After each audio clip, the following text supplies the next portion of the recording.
আসসালামু আলাইকুম বন্ধুরা, আশা করি আপনারা সকলে ভালো আছেন। আমি সুলতানাস রান্নাঘর থেকে বলছিলাম। আজকে আপনাদের জন্য নিয়ে এসেছি রেস্টুরেন্ট স্বাদের ডালের পুরি। তাহলে চলুন চলে যাই। প্রথমেই আমি ডোটি বানিয়ে নেব। এজন্য আমি 1 কাপ পরিমাণ ময়দা নিয়ে নিয়েছি। আপনারা চাইলে এখানে 1 কাপ পরিমাণ আটাও ব্যবহার করতে পারেন। এখন আমি এই ময়দার মধ্যে কিছু পরিমাণ তেল দিয়ে দেব। দেখুন, আমি এখন তেলটা দিয়ে দিচ্ছি। তেলটা দিয়ে দেওয়ার পর এর মধ্যে স্বাদ মতো নুন দিয়ে দিতে হবে। আমি এখানে সয়াবিন তেল ব্যবহার করেছি, আপনারাও সয়াবিন তেল ব্যবহার করবেন। তারপরে এটাকে একটু নেড়েচেড়ে একসাথে মিশিয়ে নেবেন। দেখুন, আমি নেড়েচেড়ে একসাথে মিশিয়ে নিয়েছি। এখন আমি অল্প অল্প করে পানি দিয়ে একটি ডো তৈরি করে নিব। দেখুন, আমি অল্প অল্প করে পানি দিচ্ছি আর অল্প অল্প করে মিশিয়ে নিচ্ছি। আপনারাও ঠিক এইভাবে অল্প অল্প করে পানি দিয়ে মিশিয়ে নেবেন। তাহলে একটি সুন্দর ডো তৈরি হয়ে যাবে। বেশি নরম করবেন না। দেখুন, ডোটা ঠিক এরকম ধরনের হবে, দেখেই বুঝতে পারছেন এটা কতটা সফট হবে। এখন আমি কিছুক্ষণের জন্য ঢেকে রেখে এখন সিদ্ধ করে রাখা মসুরির ডাল নিয়ে নিয়েছি। মসুরির ডাল নিয়ে নেওয়ার পর আমি এখন একটি পাত্রে তেল নিয়ে নিব। একটি প্যানে কিছু পরিমাণ তেল নিয়ে নেব। তেলটা নিয়ে আমি এটাকে 1 থেকে 2 মিনিট ধরে গরম করে নিব। তারপর এর মধ্যে দিয়ে দিব কিছু পরিমাণ পেঁয়াজ দিয়ে দেব। কুচি করে রাখা পেঁয়াজগুলো দিয়ে দেওয়ার পর ভালোভাবে নাড়িয়ে চাড়িয়ে মিশিয়ে নিতে হবে। এই পেঁয়াজটা ভাজার সময় চুলার আঁচটা মিডিয়াম হিটে রাখবেন এবং এটাকে একদম লাল লাল করে বেরেস্তা করে নিতে হবে, তা না হলে ভালো স্বাদ আসবে না। এটাকে লাল লাল করে বেরেস্তা করে নিলেই আপনাদের রেস্টুরেন্ট স্বাদের ডালপুরি তৈরি হয়ে যাবে। দেখুন, আমি এখন 5 মিনিট ধরে এটাকে লাল লাল করে বেরেস্তা করে নিচ্ছি। আপনারাও ঠিক আমার মতো করে এরকম লাল লাল করে বেরেস্তা করে নেবেন, তাহলে দেখবেন আপনাদের পুরিটা অনেক সুন্দর হয়েছে। দেখুন, পেঁয়াজ বেরেস্তা অলরেডি তৈরি হয়ে গিয়েছে। এখন আমি এর মধ্যে দিয়ে দিব সিদ্ধ করা মসুরির ডালটা দিয়ে আমি কাঁচামরিচ দিয়ে দিব। আর আমি বানিয়ে রেখে দিয়েছিলাম ধনে, জিরে এবং শুকনো মরিচ দিয়ে একটা মশলা, সেই মশলাটাকে আমি দিয়ে দিব। দিয়ে ভালোভাবে নেড়েচেড়ে মিশিয়ে নিব।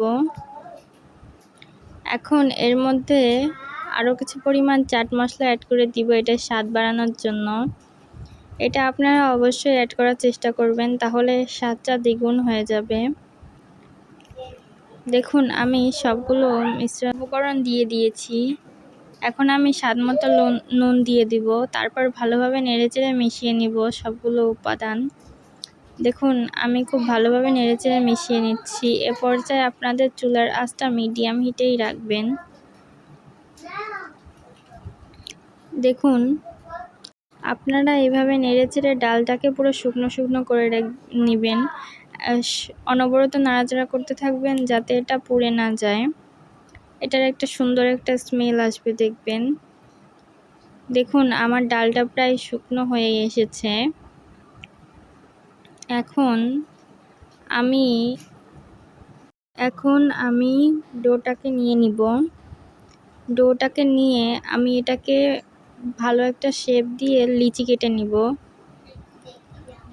দেখুন, আপনারাও ঠিক আমার মতো করে এভাবে প্রথমে গোল করে নিয়ে শেপ দিয়ে দিবেন। এই কাজটা আপনারা হাত দিয়ে করবেন। দেখুন, এখন এটাকে লম্বা করার পর আমি লিচি কেটে নিব। এটা প্রায় হয়ে এসেছে। এখন আমি এটাকে কেটে নিব। এটাকে আমি এখন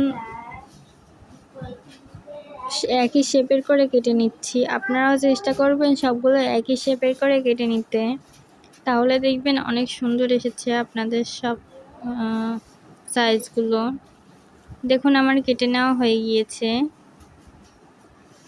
এখন আমি এটাকে একটু গোল গোল করে নিব। গোল গোল করে নিয়ে এর মধ্যে ডোটা দিয়ে পুরিটা বানিয়ে নিব। দেখুন আপনারা ঠিক আমার মতো করে হাতের সাহায্যে এভাবে গোলের শেপটা দিয়ে দিবেন, তাহলে অনেক সুন্দর হবে। এখন আমি এর মধ্যে পুরির ডোটা দিয়ে দিব। দিয়ে দেওয়ার পর এটার মুখ বন্ধ করে দিব। বন্ধ করে দিয়ে এটাকে আবার হাতের সাহায্যে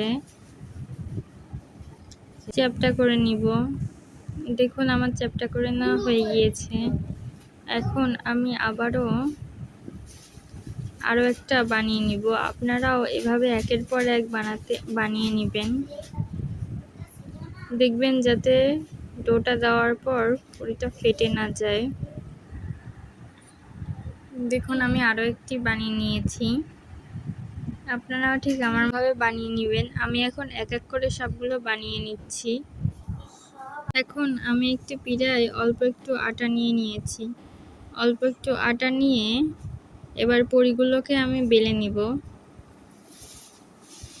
দেখুন এখন আমি আলতো আলতো করে সবগুলো বেলে নিব। আমি এক এক করে সবগুলো নিচ্ছি। খেয়াল রাখবেন এই পর্যায়ে যেন ডোটা বাইরে না চলে আসে। ডোটা বাইরে চলে আসলে কিন্তু ভাজার সময় সমস্যা হবে। দেখুন আমি এক এক করে সবগুলোকে বেলে নিচ্ছি।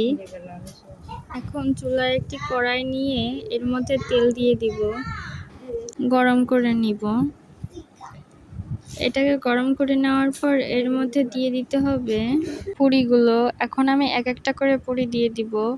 আপনারাও ঠিক আমার মতো করে একটা একটা করে ভেজে নেবেন, আর তেলটাকে 2 মিনিট ধরে গরম করে নেবেন। দেখুন আমি একটা একটা করে পুরি ভেজে নিচ্ছি।